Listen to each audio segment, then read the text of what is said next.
In Washington, this is what a leaderless Republican Party looks like. It's a party with no willingness to pass their president's proposed bailout, but no comprehensive counterproposal of their own either.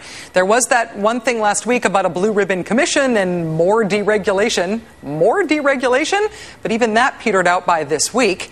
On the other side, the Democrats, in a playing against type reversal akin to cats barking and dogs purring, appear to have their house in relative order. Even the Democratic no voters on yesterday's bailout vote appear to agree in principle with their leadership's expressed desire for oversight, CEO pay limits, deposit insurance, infrastructure investment, and on and on. This is one of those times in politics when something is going to pass and get signed into law. The president himself is crying crisis. Democrats control both houses of Congress, and they've right now got more leverage than they have ever had over Republicans and over this president. So, should they be bending over backwards to pass something that gets a majority of Republicans to vote for it too, so no one gets the blame? Or should they be going for purist progressive gold here, channeling that money to homeowners instead of Wall Street, re-regulating Wall Street, a New Deal-style economic stimulus plan that puts Americans to work rebuilding our own country? Congressman Dennis Kucinich is one of the Democrats who voted against the bailout bill yesterday. Congressman Kucinich, many thanks for joining us.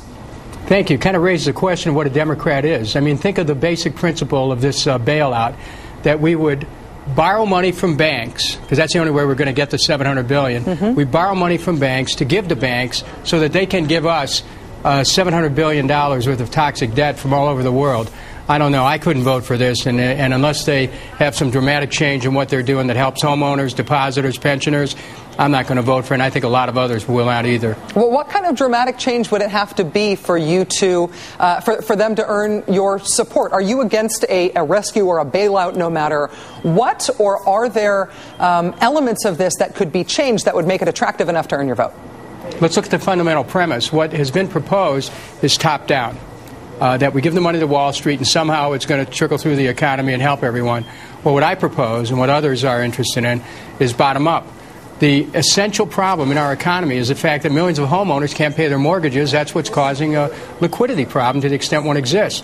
And so we ought to be addressing helping the homeowners, create a new home owners loan corporation like they had in the post-Depression era, do something to make sure that the government can buy a controlling interest in these mortgage security pools so that we can work out the problems for millions of homeowners. That's the way you get money moving in the economy again. Strengthen the Federal Deposit Insurance Corporation so that people can have a broader area of their deposits protected, and also strengthen a Pension Benefit Guarantee Corporation. I mean, I'm a Democrat. I believe in this idea of making sure that the great mass of people get some help. This plan is immoral, Rachel.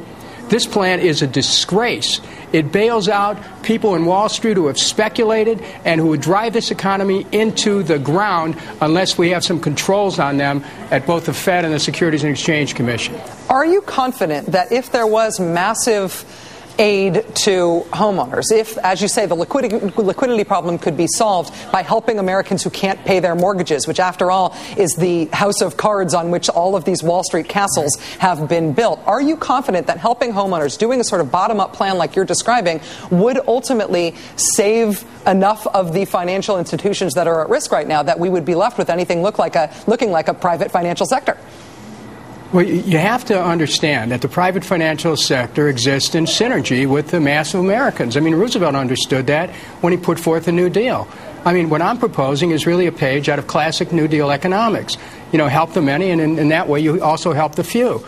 But what's happening is this bailout proposal helps the few at the expense of the many. It drives us deeper into debt. It doesn't solve the problem. And all it does is bail out some investors and help encourage speculation. If the government starts using the taxpayers' money to insure against risk, well, then all you're going to have is speculation. Some progressive Democrats today, Congressman, lined up behind a proposal by Pete DeFazio of Oregon and others to take a whole different approach to this crisis than has been taken thus far, to do a lot of the things that you're talking about, to partially restore some government regulations on Wall Street right now rather than putting off that issue until later. Are you supporting that idea? Oh, absolutely. I mean, Pete DeFazio was talking about a 0.25% tax on stock transactions that would raise about $100 billion a year. And that would be a way for Wall Street to bail out Wall Street. I think that's very sound. There are other economists who suggest that maybe you have companies that forego dividends. Wall Street bailing out Wall Street. We cannot ask the American people who are having trouble saving their homes that they should bail out Wall Street. This bailout will cost every American, if you use the compounded interest using the $700 billion and what it'll actually cost, it'll cost every American about $6,900, each man, woman, and child. I mean, this is wrong. It is wrong. Democrats should not be proposing a bailout of the stock market. And frankly, I salute the Republicans who understood that Wall Street ought to be able to fix its own problems, and a bailout would constitute a violation of every free market principle that any Republican ever believed in. One last very quick question on that point specifically, Congressman. Do you see that there could be any overlap between the Republicans who rejected the bailout plan and the Democrats who rejected the bailout plan in terms of coming up with a third way forward? Absolutely. That's what we have to do. I mean, we need a bipartisan approach to come up with a plan, but it can't be a bipartisan approach that's dictated by Wall Street. And for that matter, it's not going to be. Again, I thank the Republicans for standing up on this, because it wasn't easy to stand up to the White House and to their leadership. But you know what? Republicans and Democrats working together can come up with a plan that will protect the economy, protect the interests of the American people, and avoid Wall Street taking the American people for another ride. Congressman Dennis Kucinich, Democrat of Ohio, reaching across the aisle here. Thank you so much for joining us. Thank you, Rachel.